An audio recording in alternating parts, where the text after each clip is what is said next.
Hi, I'm Vikram and welcome back to the channel. So today, as most of you had requested, we're going to be setting up the Skywatcher Star Adventurer Gti. Now if you already have a tracker, something like a Move Shoot Move or something like iOptron Skyguider Pro or something in the same vein, or perhaps what we call as a dumb tracker, you can level up your photography, astrophotography indeed, by using something like a Skywatcher Gti, and that's what we're going to be setting up today. So stay tuned and I'll guide you through the step-by-step process on how to set this up. So the first thing that you're going to need in order to set up everything is, of course, a tripod. So this is a tripod that I've been using for donkey's years now. This is a Ultra Pro 264 AT by Vanguard, and I've actually lost count. I don't really remember since when I've been using this tripod, but it's good. It's steady. It's rock hard, and there's something right here. Can you see this? This is the ball head. So in order to set up the Skywatcher Gti, the first thing that you're going to do is remove the ball head of the tripod itself, because this is where the entire setup is going to be sitting. So the first thing you need to do is remove the ball head. Make sure that the tripod is level. As you can see, well, actually you can't see. Look at this. Can you see this green spot right here? That's a leveling indicator. So all you need to do is set up the tripod, make sure that it's level, and remove the ball head. That's the first step. Next, what we're going to do is we're going to bring our Skywatcher Star Adventurer Gti, and it's pretty straightforward. All you do is place the unit itself, look for where the grooves are, and you simply screw it in. And while you're screwing it in, you have to make sure that it's pretty tight. You must also make sure that it's not going to go anywhere, because if you don't screw it in properly, one of the things that can happen is while shooting, the entire mount itself can shift a little, and you don't want that. So that's the second portion, that you screw it in properly. Okay, so now that you've got your Star Adventurer Gti screwed in, make sure again that your tripod is level, and then we're going to do something very important, and this is of course not the final step, but this is what I want you to do. Wherever you are in waiting to shoot in the night sky, the first thing that's going to be important is to orient or to polar align your tripod. Now if you're like me and you like setting up while it's still light outside, and you should do that, set up while it's light outside, orient the Star Adventurer in such a way that, assume right there is north, so put it up like so, and whatever your latitude is, use the knob right here, this knob. Okay, you don't have to touch this knob right here. Use the knob right here to elevate your tripod to the latitude that you're in. So in case we can't see this, let me bring it closer.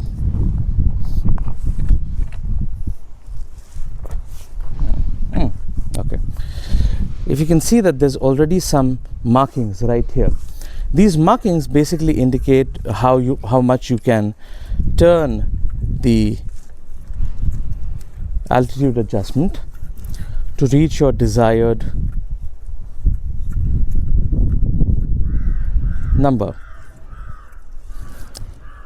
Okay, so wherever you are, if you're at the equator, if you're in Mumbai, if you're in Delhi, if you're in London, if you're anywhere else, all you need to do is first of all turn this to your latitude. That's going to be important while we polar align. Okay, so that's what you need to do. So once that's done, okay, then the back is going to come off right here. Now, like me, most other people who've used the Skywatcher Star Adventurer Gti have had this complaint because of this part right here. It's very plasticky. It doesn't really stay on where it's supposed to, and sometimes it's an issue. Sometimes people do get irritated with this plastic part. So what I like to do is, whenever I've set up, I just take this and put it somewhere. I no longer use it for my shooting session, because as long as you're going to put this back again, it's going to create a little bit of a problem for you. So as soon as you've taken this out, as soon as you've set this up, take this plastic portion right here and set it up somewhere where you know you are not going to lose it, or just put it back in the original carrying case. That should help you a little. Now there's a couple of ways to mount your camera on the Star Adventurer Gti. This right here is one of them. If you're just using your camera with a wide angle lens and you polar align and you're pretty much good to go, all you need to do is screw up your camera right here. This in fact sits in the saddle. This is called the saddle, by the way. That's how it sits.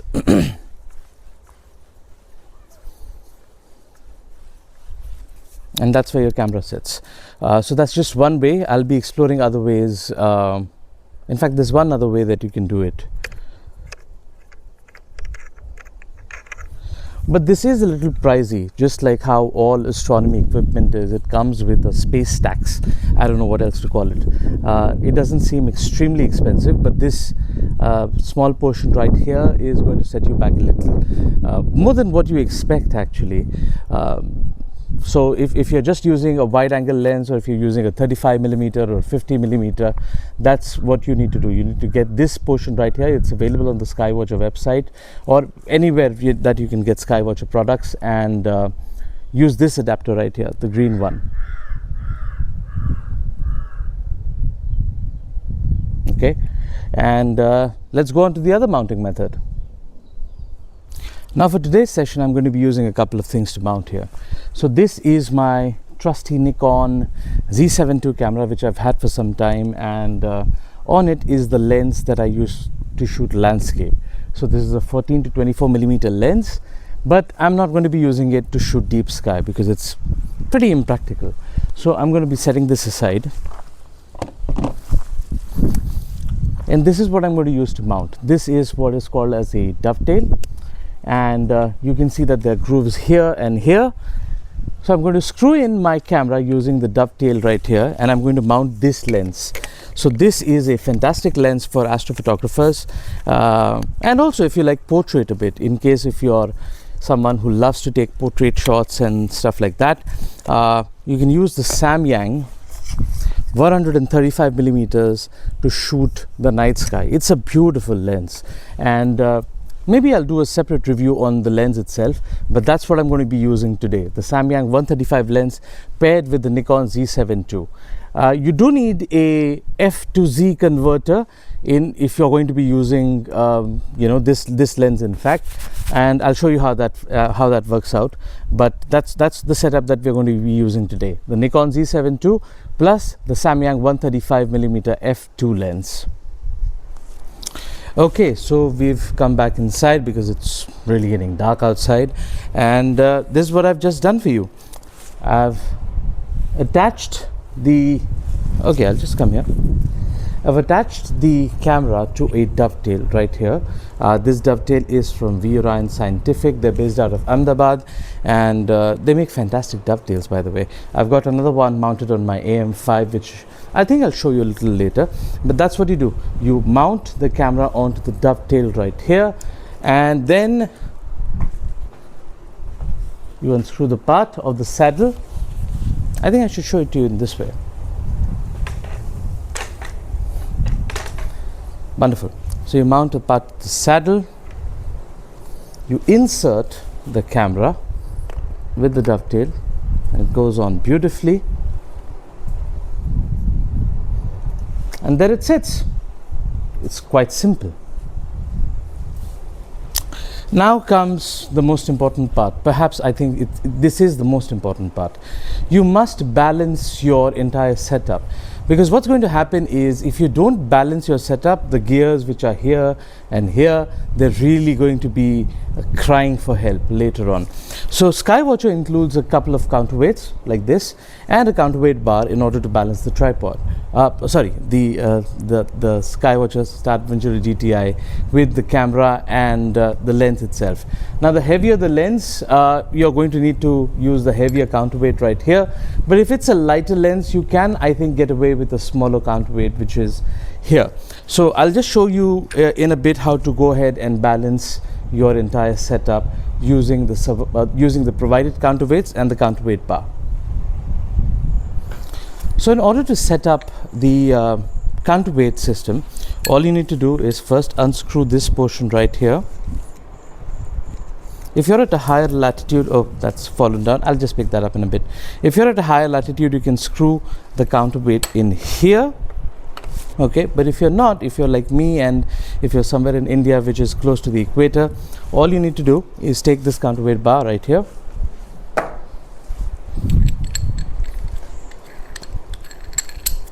screw it up and insert it into the GTI.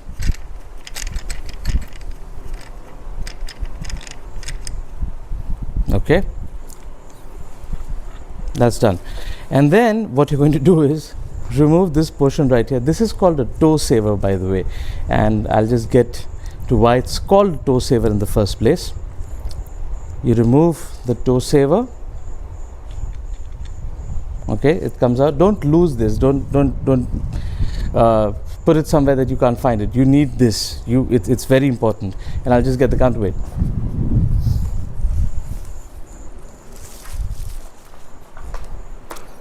You get the counterweight. I'm using the smaller counterweight because I think the setup is quite light.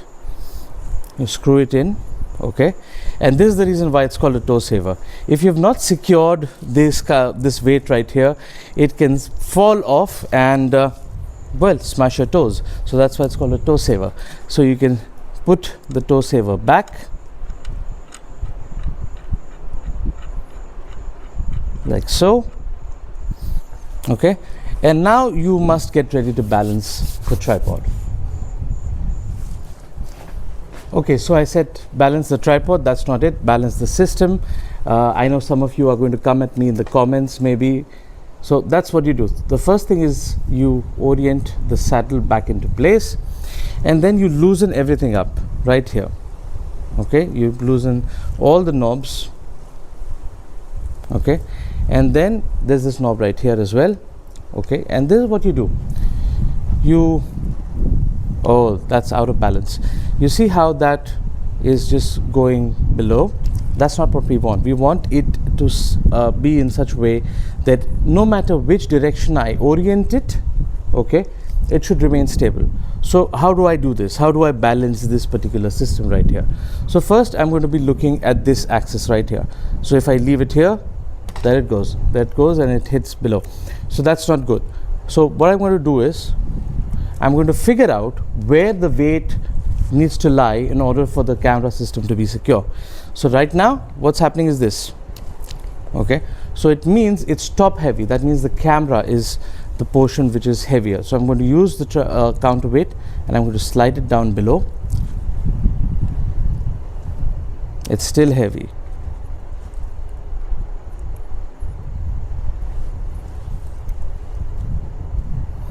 See that? It's stable.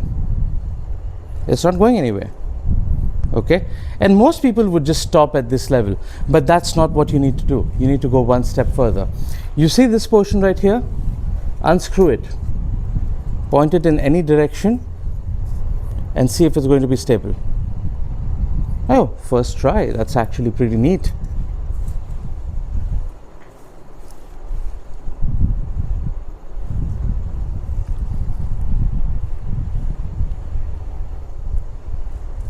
That's so cool on the first try. What do you know? Okay, so now you have your camera set up, you have your entire rig balanced. Now it's important to know how to power this thing. Now there are two ways you can do this. If you remove this cover right here, there's a space where you can attach 8 AA batteries, and that should actually just get you through not just one night, but I think over 2, maybe 3 nights, depending upon what you're shooting. Another way of doing it is just attaching a power cable right here, and as soon as you do that, you'll be able to, essentially get observing. All you have to do then is, after attaching the power cable, switch on the power button, which is right here, and you're good to go. You do need to know that before we do anything, it's important to set up, align, and polar align your particular mount. And it's only when you do that that when it's ready to go. So I'll show you how to do that in just a bit. Okay, now because this is a go-to mount, one of the very, very, very major advantages that a go-to mount has over a regular star tracker is that you're able to tell the mount where you want to shoot, and it will essentially just go there and stop and then track that particular object. But it introduces a new step in to the alignment procedure. So what happens is, once you go ahead and polar align the mount, and I'll try to show that to you, but unfortunately, since I'm using my camera to shoot, it may not be instantly possible. But what you do is, first you look at the pole star, and this actually comes out. Let me just show that to you. This section right here, this comes out, okay? And in order to see through it, you need to rotate the saddle like that, okay? And once you start the GTI, there'll be a small illuminator inside which will light up the polar scope. So you look through here, back here, you look at the pole star, which if you're oriented right, and if you know where the pole star is, you can just look at that. Look through this particular polar scope right here, and use the app included in order to locate where the pole star is inside the polar scope. And once you've done that, once you've polar aligned, that's the additional step I'm talking about. So you take your phone, okay, and then you feed it the information like what is the time and date, what is your location, and all of those things. And after that, you use your phone to star align. Now you can do 1-star alignment, 2-star alignment, 3-star alignment. If you're just shooting something which is very prominent, I recommend using the 2-star alignment. But if you want a better performance, I would highly recommend the 3-star alignment. Once you've done the 3-star alignment, what will happen is that you use your phone, you look at a particular star, you tell it essentially what kind of object you're looking at, if you're looking at a planet or a star or something like that, and then you move it with your phone to that particular object, say okay. Then the entire mount will try to figure out where the other 2 stars are. So then the mount will move itself and go to the other star in the database, and you look through the camera right here. You turn on the live view, you look through the camera right here, and then you make it so that the object, the star itself, is quite firmly in the center. Once you do that, you hit OK, then the entire setup moves to a 3rd star, okay? Once that happens, you do the changes again, you make sure that the star is right in the center again, and once you've done that, you're essentially good to go. You've set the polar alignment right, you've done the 3-star alignment, and after that, all you need to do in the app is then locate an object, go there, and once that object is centered inside the camera, then you can start shooting. And I'll try to show that to you. I'm not sure how I can, but maybe using screen recorder or something else, I'll try to do that for you. But that's all that you need to know. That's all that you need to get started with the GTI. And maybe I'll share an image or two after this session is over. Let's see the kind of